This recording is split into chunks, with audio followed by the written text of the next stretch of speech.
The Greyhound's air brakes hissed like something dying as I stepped down onto cracked asphalt. Shell Station, Needles, California. The kind of place you pass through, not the kind you stop at unless your world's already gone to shit. $43 in my front pocket. Duffel bag slung over my shoulder with everything I owned. 3 pairs of jeans, some t-shirts and underwear that had seen better days. And Christ, the heat.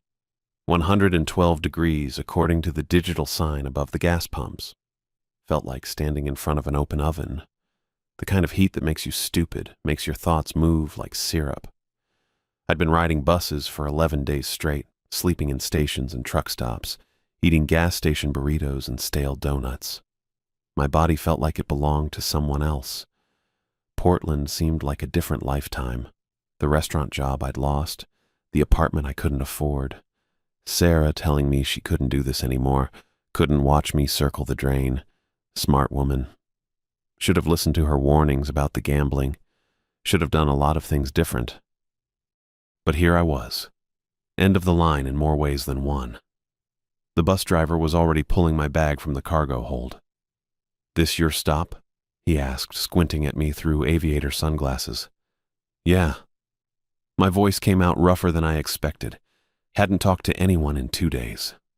He nodded, handed me the bag, and climbed back aboard. The Greyhound rumbled to life and rolled away, leaving me standing alone in a puddle of diesel fumes and regret. The Shell Station was one of those old-style places that looked like it had been there since the 50s. Concrete block building, painted white, now gray with age and dust. A couple of truckers were filling up their rigs, not looking at much of anything. The kind of tired you get from too many miles and not enough sleep. I should have bought another ticket. Should have kept moving toward Los Angeles, toward something that might have resembled opportunity. But the money situation was getting desperate, and sleeping on buses was starting to mess with my head. Started hearing things that weren't there, seeing movement in my peripheral vision. Desperation makes you stupid. I know that now. The heat hit me like a physical thing as I walked away from the station. Dry heat that sucked the moisture right out of your lungs.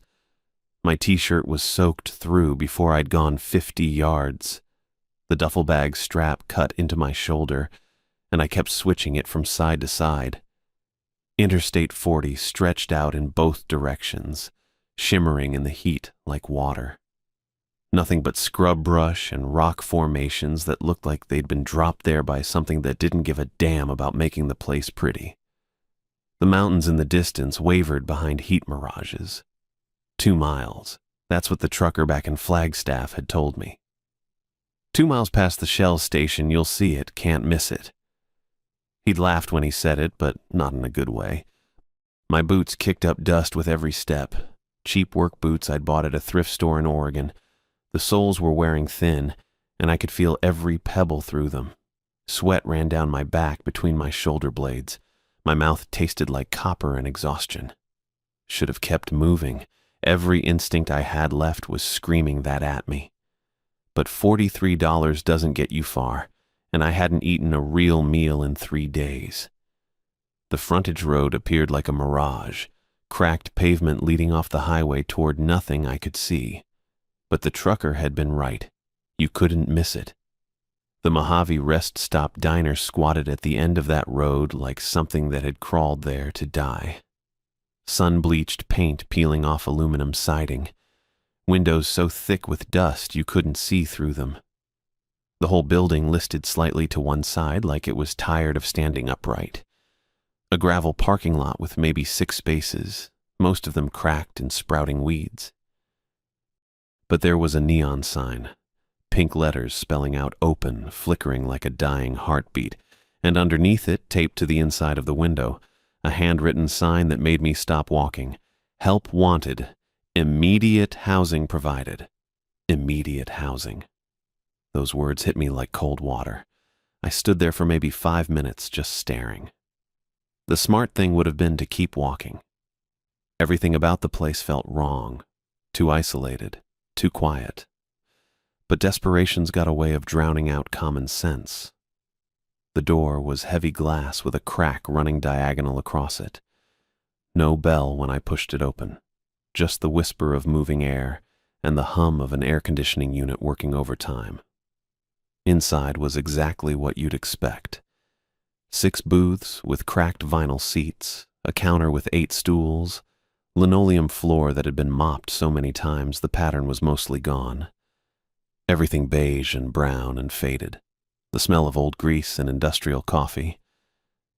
And behind the counter, a woman with silver hair pulled so tight against her skull, it looked painful. "You hear about the job?" she said before I could even close the door behind me. Christina Cruz. That's what she told me her name was when I asked. Owner and manager, 5'4" and thin like she'd been stretched too far. Pale gray eyes that seemed to look right through me, never quite focusing on my face. "Yeah," I said. "I saw the sign." "Experience?" I started to tell her about the restaurant in Portland, about the 2 years I'd spent waiting tables and working prep. But she held up a hand before I got halfway through. "You'll work nights, 11 to 7, 50 a shift plus tips and room upstairs. Start tonight." Just like that. No questions about references or why I looked like I'd been living rough. No concern about the fact that I probably smelled like bus station bathrooms in desperation.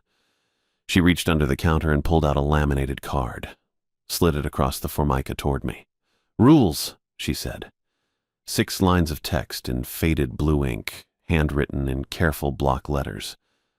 I read them twice. What kind of rules are these? But when I looked up, Christina was already walking away. She disappeared through a door marked "Private" without another word, leaving me standing there with the laminated card in my hands and the sound of the air conditioner filling the silence. The laminated card felt cheap between my fingers. 6 rules printed in that faded blue ink you see on restaurant menus that have been around too long. Rule 1, never serve water without ice.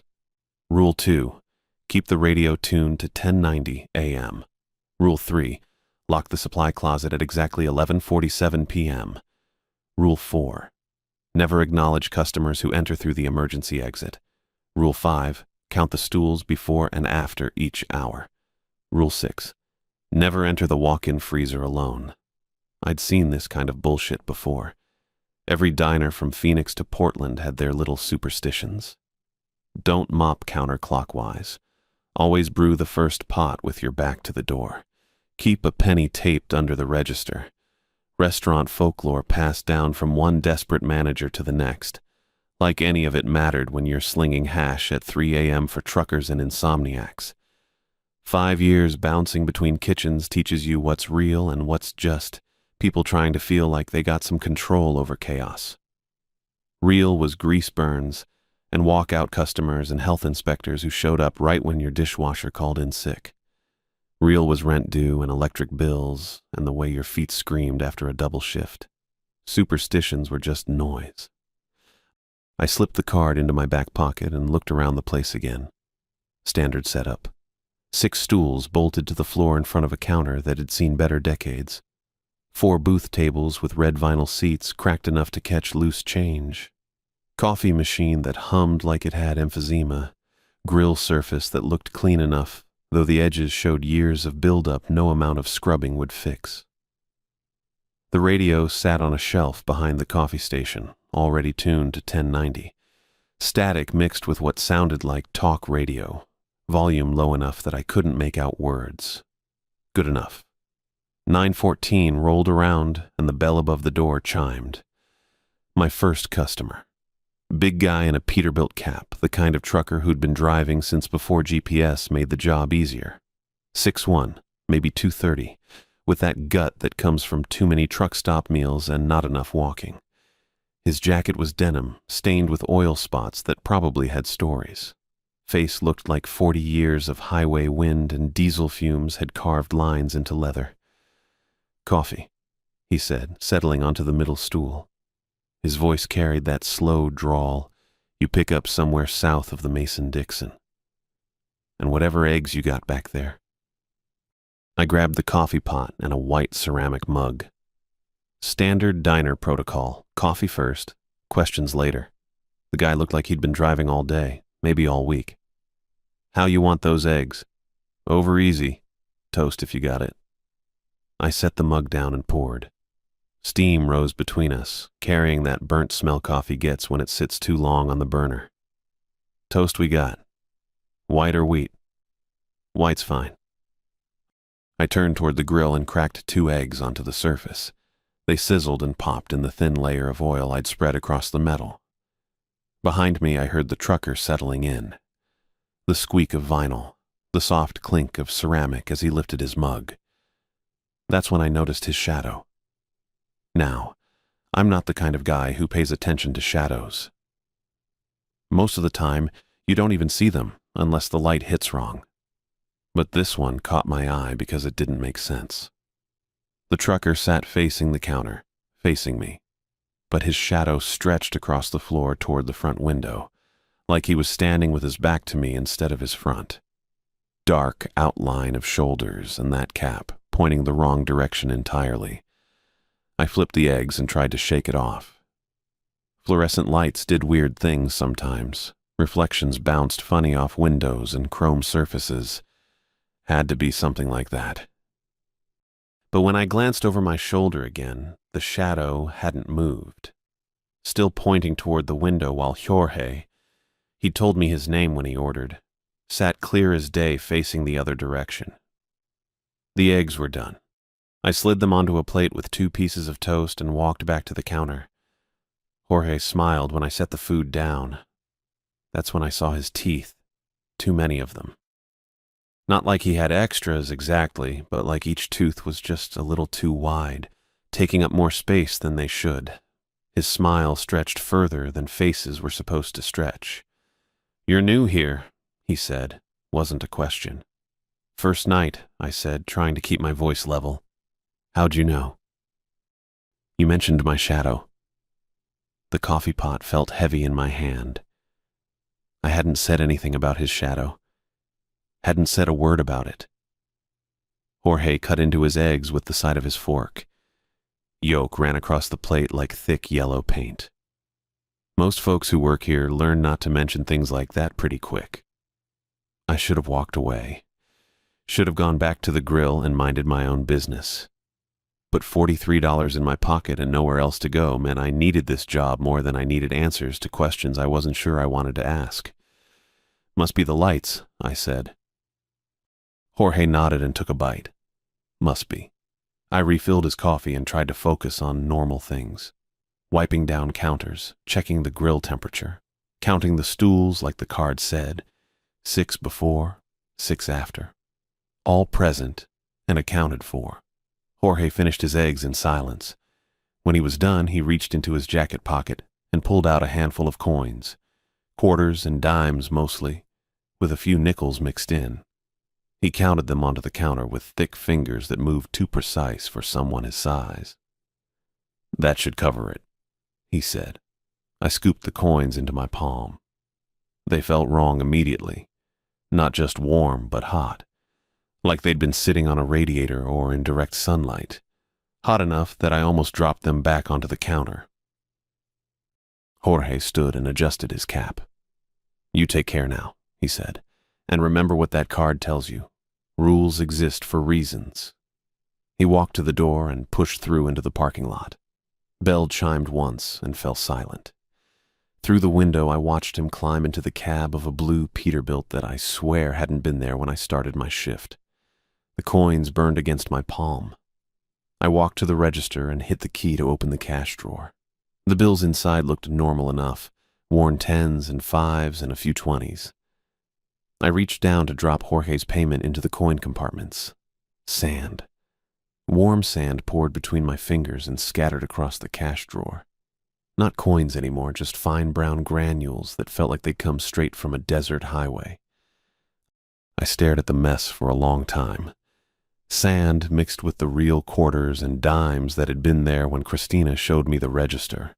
No way to separate what was real from what used to be coins but wasn't anymore. The radio crackled with static. 10:90 a.m., just like the card said. I closed the drawer and tried not to think about shadows pointing the wrong direction or teeth that didn't fit right in human mouths. Tried not to think about the way Jorge had known I was new, or how he'd heard words I never spoke. But my hand still felt hot where the coins had been, and when I looked toward the front window, I could swear I saw the outline of a shadow that shouldn't have been there. 10:30 rolled around like clockwork. I'd been watching the old Coca-Cola clock above the grill, its red hands moving with that mechanical precision that makes time feel heavy when you're alone. The radio crackled. Not the usual static you get when a station's weak. This was different. Sharp little pops that made the speakers buzz like angry wasps. I looked over at the radio sitting on the shelf behind the register. Still tuned to 10:90 a.m., same as it had been all night. Then the voice started. A woman's voice, flat and emotionless like those automated phone systems that tell you your call is important. But colder. She was reading names, just names, one after another in that dead monotone that somehow made my teeth ache. Robert Chavez, Maria Santos, David Kim, Jennifer Walsh. I walked closer to the radio. The sound was coming through clear now, no static at all. Just that voice, methodical as a grocery list. Thomas Rodriguez, Sarah Chen, Michael Johnson, Dolly Hubbard. My hand froze halfway to the volume dial. James Peterson, Lisa Williams, Phoenix Hubbard. The floor felt unsteady beneath my boots. Those were my parents' names. Dolly and Phoenix Hubbard, clear as anything, mixed in with all those other names like they belonged there. Patricia Davis, Kevin Moore, Remy Hubbard, Angela Foster, Christopher Bell, Remy Hubbard, my name, twice now. The voice kept going, that same dead cadence never changing. More names I didn't recognize, then another one that hit like ice water down my spine. Remy Hubbard. 3 times. My name 3 times in maybe 2 minutes of listening. I grabbed the radio, fingers slipping on the plastic casing. The voice was still going, reading names like a memorial service, but I couldn't hear anything past the blood rushing in my ears. Then static swallowed everything. The speakers popped once, twice, and went quiet. I stood there holding the radio, waiting for something else to happen. But the silence stretched out until I could hear my own breathing echoing off the empty walls. My hands were shaking when I set the radio back down. Had to be some kind of interference. Maybe a memorial broadcast from another station bleeding through. People die every day. Common names like mine and my parents probably show up on those lists all the time. But the way that voice had sounded, like it was reading from a prepared script, like those names meant something specific. I turned the dial away from 1090, then back again. Static filled the speakers for a few seconds before the signal cleared. Wind sounds. Not the electronic hiss of dead air, but actual wind, like someone had left a microphone outside during a storm. It rose and fell with the irregular rhythm of real weather, carrying fragments of something else underneath. Voices, maybe. Too distant to make out words, but the cadence felt familiar, rising and falling like prayer. Like the responsive readings we used to do at my grandmother's church when I was a kid, voices joining together and separating in patterns older than memory. I turned the volume up. The wind got louder, but those underneath voices stayed just out of reach. Every time I thought I could almost understand what they were saying, the wind would shift and carry the words away. 10:55 by the Coca-Cola clock, time to count stools. Stupid rule, but I'd already broken one tonight and didn't need Christina finding any more reasons to dock my pay. I started at the far end by the window. 1, 2, 3. Red vinyl seats, chrome legs, the kind of stools you see in diners across the country. 4, 5, 6. Some of the vinyl was cracked, showing yellow foam underneath. 7, 8, 9. The one near the register had a cigarette burn on the edge. 10, 11, 12. 12 stools. same as when I'd counted them during my first shift. 15 minutes later, I counted again. 13. I stood there staring at the counter, trying to make sense of what I was seeing. The extra stool sat at the far end, past where the 12 had been before. Same red vinyl, same chrome legs, but the seat looked wrong. Darker than the others, with a wet sheen like someone had just wiped it down. But nobody had been in the diner since that weird woman with the coins. I walked closer, my boots loud against the tile floor. The stool looked normal from a distance, but up close I could see the vinyl was actually damp. Not with water. This had an oily quality that made my stomach turn. When I got within arm's reach, I heard it. Breathing. Slow, patient breaths, like someone sitting right there on the stool, in and out, steady as a metronome. But the stool was empty. Just that damp red vinyl reflecting the overhead lights. I reached out to touch the seat and the breathing stopped. My hand hung in the air for maybe 10 seconds before I pulled it back. The silence felt heavier than the breathing had, like something was holding its breath and waiting to see what I'd do next. 11:47. Time to lock the supply closet. Rule 3 on Christina's little card, and the only one I hadn't tested yet. The closet sat behind the grill, just a plain wooden door with a simple deadbolt. I'd looked inside during my first shift. Cleaning supplies, extra napkins, boxes of coffee filters. Nothing special. I turned the key and heard the bolt slide home with a solid click. Immediately, something started scratching on the other side of the door. Not frantic clawing like an animal trying to get out. This was methodical, rhythmic, like fingernails tapping against wood in a deliberate pattern. Scratch, scratch, scratch. Pause. Scratch, scratch. Pause. Scratch, scratch, scratch. I pressed my ear against the door. The scratching was coming from about chest height, right where someone standing inside might reach up to knock. But there was nobody in there. I'd locked it myself, and there was no other way in or out. The pattern kept repeating. 3 scratches, 2 scratches, 3 scratches. Like Morse code.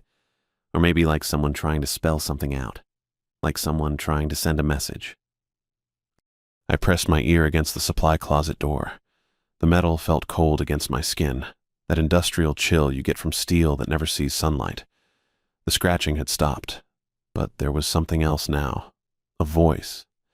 Whisper thin, like air leaking from a punctured tire. My voice. She lied to you. The words came from behind the door, spoken in my own flat Pacific Northwest drawl. Christina lied about everything. My hand jerked back from the door like I'd touched a live wire, but I couldn't step away. Couldn't move at all.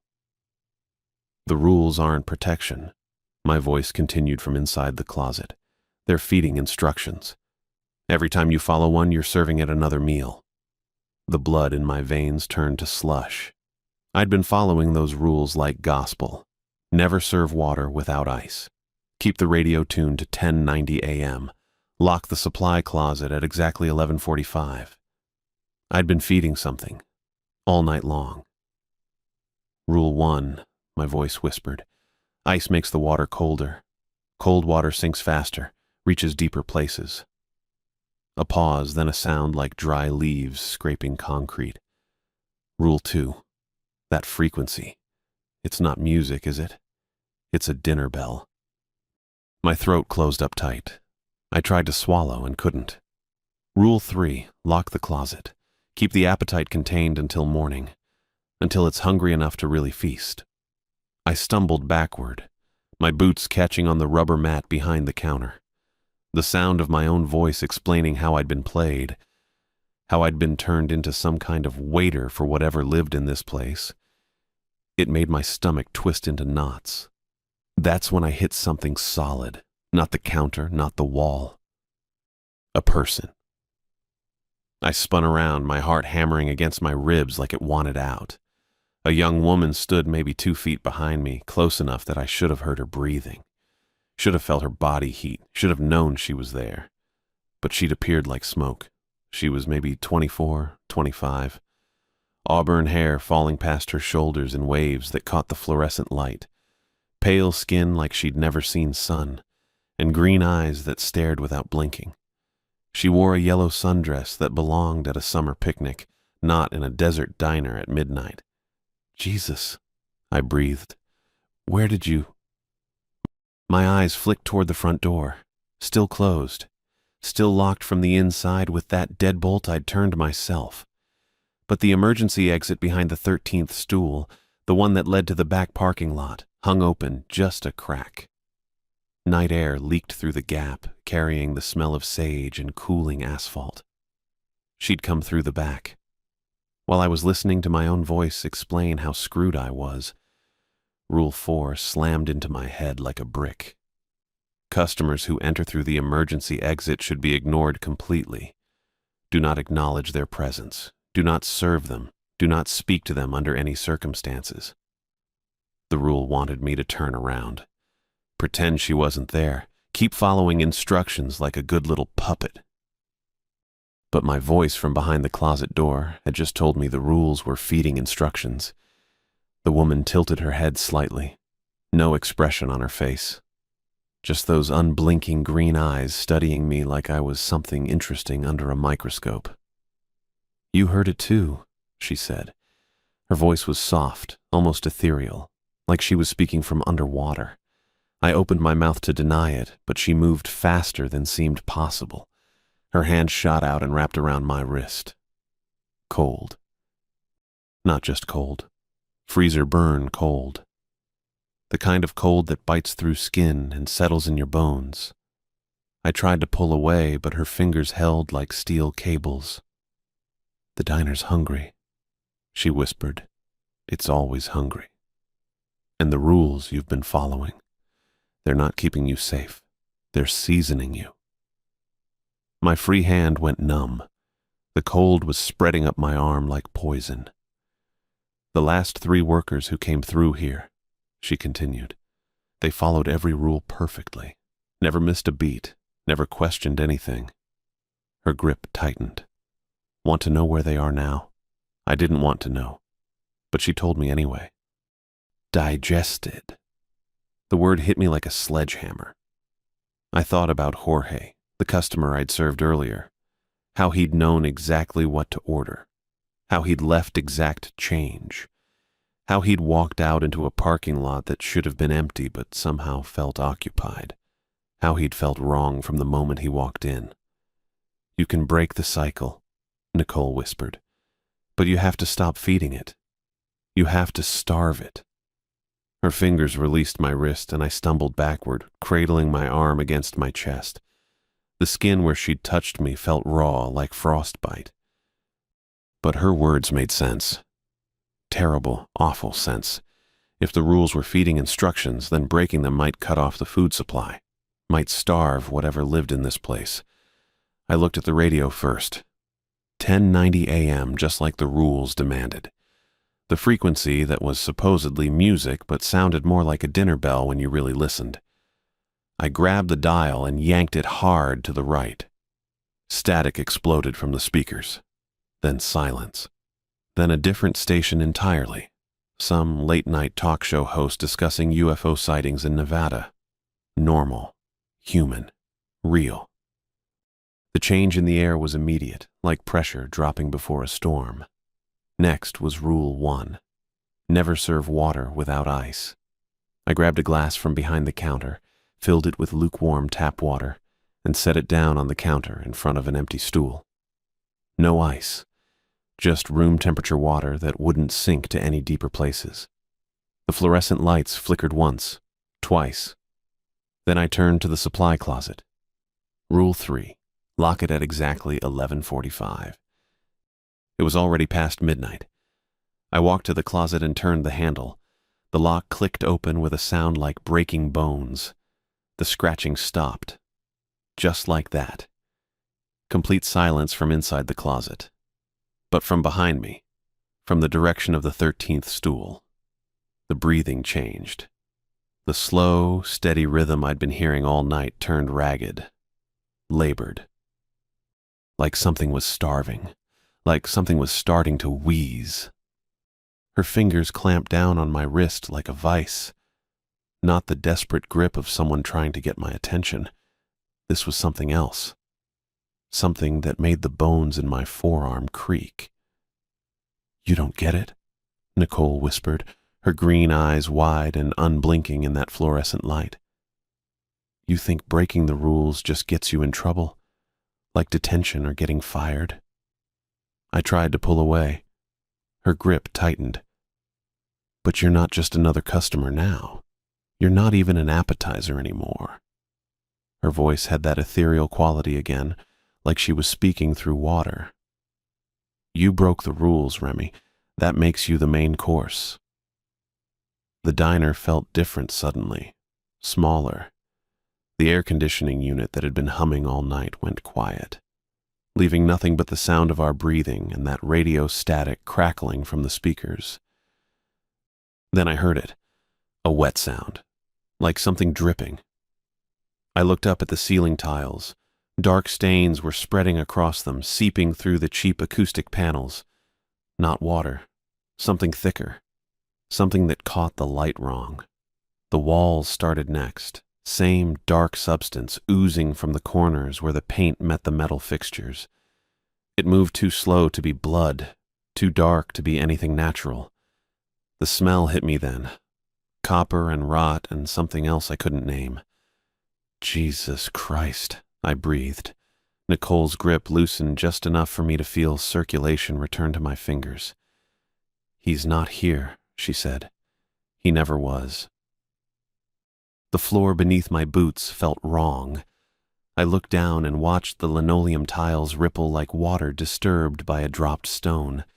The black and white checkerboard pattern warped and twisted, each square becoming something fluid and alive. My left foot sank half an inch into what should have been solid flooring. That's when I remembered Rule 6, the last one on that laminated card. If something goes wrong, get to the walk-in freezer and don't come out until sunrise. I'd thought it was about hiding from robberies or tornadoes. Now I understood it was about hiding from whatever this place became after midnight. "Come on." I grabbed Nicole's arm, feeling how cold her skin was through the thin fabric of that yellow sundress. "We're getting out of here." She didn't resist when I pulled her toward the kitchen. Her feet moved, but there was something mechanical about it, like she was sleepwalking. The tiles beneath us kept rippling with each step, sending waves across the floor that made my stomach lurch. The kitchen felt like stepping into a furnace. The grill was cold, had been all night, but heat radiated from the walls themselves. The metal surfaces were slick with that dark substance, and the smell was stronger here, rot and copper and something that reminded me of burnt hair. The freezer door stood open. Same heavy steel door with the industrial handle, but the light inside was wrong. Too bright, too white, like staring into fresh snow on a sunny day. I pulled Nicole through the doorway and slammed it shut behind us. The cold hit like a physical blow. My breath came out in visible puffs, and the sweat on my forehead turned to ice crystals. But it wasn't just the temperature, it was the silence. Complete and total. Like the world outside had stopped existing. I turned around, expecting to see shelves of frozen food, maybe some hanging meat, the usual industrial freezer setup. Instead, I found myself staring at a wooden door. Not just any wooden door. This thing was old, ancient maybe. Heavy oak planks bound with iron straps that had gone black with age.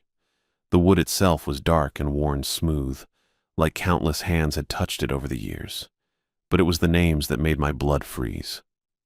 They were carved into every inch of the door's surface. Some fresh, the wood still pale where the blade had cut. Others so old they'd darkened with time until they were barely visible. Names scratched in desperate handwriting. Some I recognized. American names like Jennifer and Michael and David. Others looked foreign, symbols and letters from alphabets I'd never seen. And there, near the bottom, carved in fresh wood that still smelled of sawdust, Nicole Richmond. I turned to look at her. She was staring at the door with those wide green eyes. But something was happening to her. Her edges kept blurring, like heat shimmer on summer asphalt. One second she was solid, real as anyone. The next, she was translucent, barely there. "I was the night worker before you," she said, her voice echoing in the small space. "3 months ago. I thought I was so smart, thought I'd figured out a way around the rules." Her form solidified for a moment, then flickered again. "But there's no way around. There's only through, and someone always has to stay."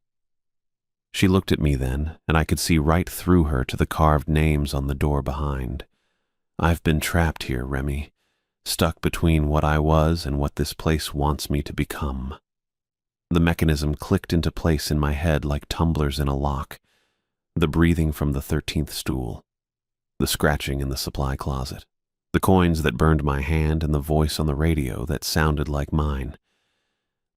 This wasn't just a job, it was a trap, and Nicole had been the bait.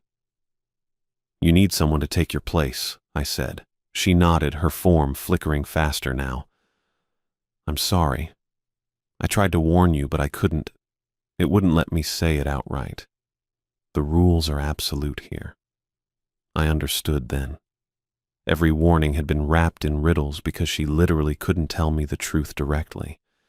The place, whatever this place really was, wouldn't allow it. But I had a choice to make. Stand here and let her manipulate me into walking through that door, or... "I'm sorry too," I said. Then I grabbed her shoulders and shoved her toward the ancient wooden door. Her eyes went wide with shock and something else. Relief, maybe, or terror. Hard to tell when someone's face is flickering in and out of existence. The door swung open without resistance, revealing nothing but darkness beyond. Not the absence of light. Actual darkness, thick and tangible like black velvet. Nicole's form solidified one last time as she stumbled toward the threshold. "Thank you," she whispered. Then she was through, and I slammed the door shut behind her with both hands. The impact echoed through the freezer like a gunshot. The iron straps glowed red for just a moment, then faded back to black. And in the sudden silence that followed, I heard the soft sound of wood being carved. When I looked at the door again, there was a new name near the bottom, the wood still pale and fresh. Remy Hubbard. The walk-in freezer door swung shut behind me with that soft, pneumatic hiss, and I stood there in the diner's main space, waiting for my eyes to adjust to the light. Only something was different. The fluorescent tubes overhead weren't buzzing with that electrical hum I'd gotten used to.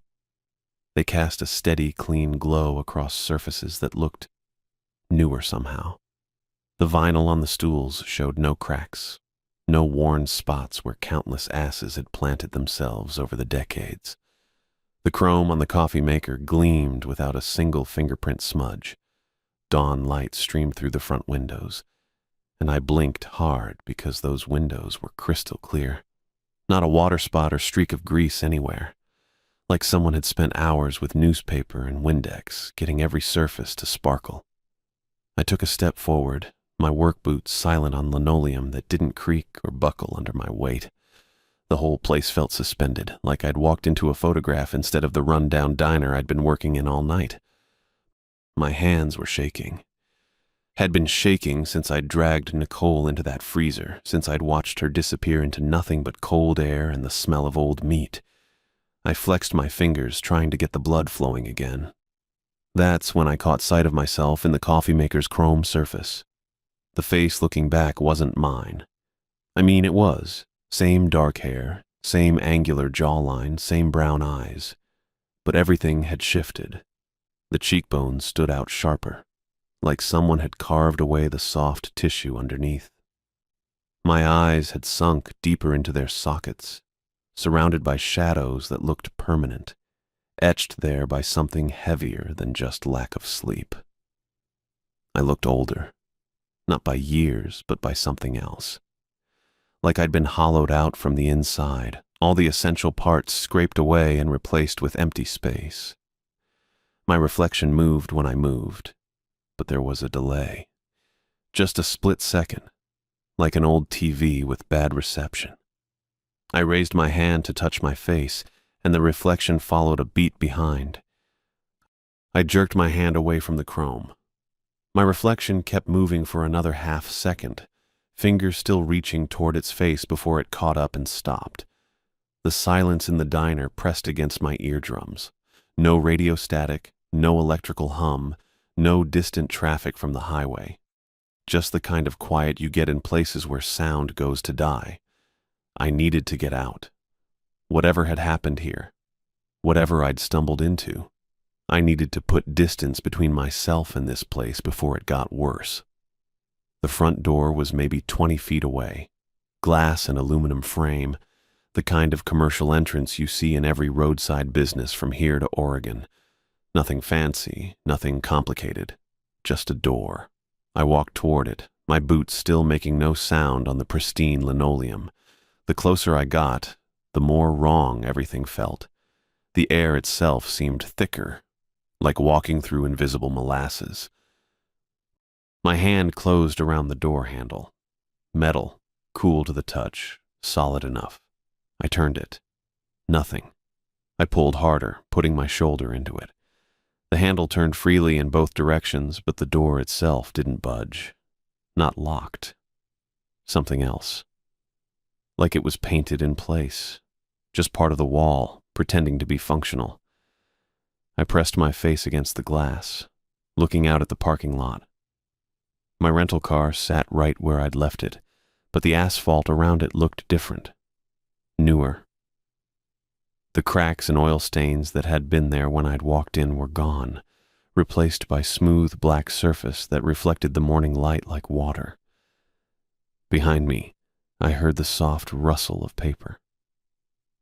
I turned around. The window next to the door, the one that had been empty except for faded decals advertising Coca-Cola and daily specials, now held a sign. White poster board with red letters, the kind you'd make with a Sharpie and a ruler. Help wanted night shift apply within. The letters were still wet. I could see the ink glistening under the fluorescent lights, little spots where the marker had pooled and darkened. I hadn't seen anyone put it there. I'd been facing the window the whole time, fighting with the door handle, and there had been nothing but glass and empty space. My breath fogged the window as I stared at the sign. The letters seemed to pulse, like they were alive, like they were breathing with their own rhythm. That's when it hit me. I hadn't escaped anything. The freezer, Nicole, the voice coming from the supply closet, none of it had ended. I'd just moved from one part of the machine to another, changed positions, like a gear shifting to a new slot in the mechanism. The diner wasn't just a place, it was something else, something that fed on people like me, desperate enough to take any job, grateful enough not to ask questions. We came in through the front door, and we never left.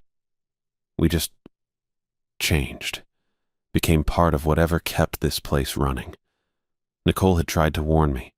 In the freezer, before she'd dissolved into nothing, she'd said I didn't understand, that breaking the rules wouldn't save me. She'd been right. I was the diner now. Part of its hunger, part of its need. I'd stand behind that counter, serve coffee and eggs to travelers who stopped for a quick meal, and wait for the next soul desperate enough to answer the help wanted sign, the next person who'd think they were getting a lucky break, a chance to earn enough money to get back on their feet, the next person who'd ignore the warnings because they needed the work too badly to care about anything else. My legs carried me back toward the counter without any conscious decision on my part. The movement felt automatic, like following a script I'd already memorized. The door marked private sat at the far end of the counter, same as it always had, but when I walked over and turned the handle, it opened onto nothing. Not a room, not a hallway, just empty space that stretched into darkness. No walls, no floor, no ceiling, just void. Christina had known. She'd always known. The door didn't lead anywhere because it didn't need to.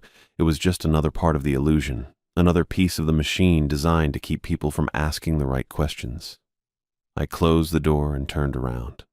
The diner stretched out in front of me, clean and perfect and hungry, waiting for the next customer to walk through the front entrance, the next person who'd sit at the counter and order coffee while I stood behind the register, taking their money and pretending everything was normal. My hands found the coffee pot without thinking, muscle memory from a single night of work, already carved into my bones like I'd been doing this for years. Outside, I could see headlights approaching on the highway. Someone else driving through the desert, looking for a place to stop and rest. I straightened my shoulders and waited for them to find us.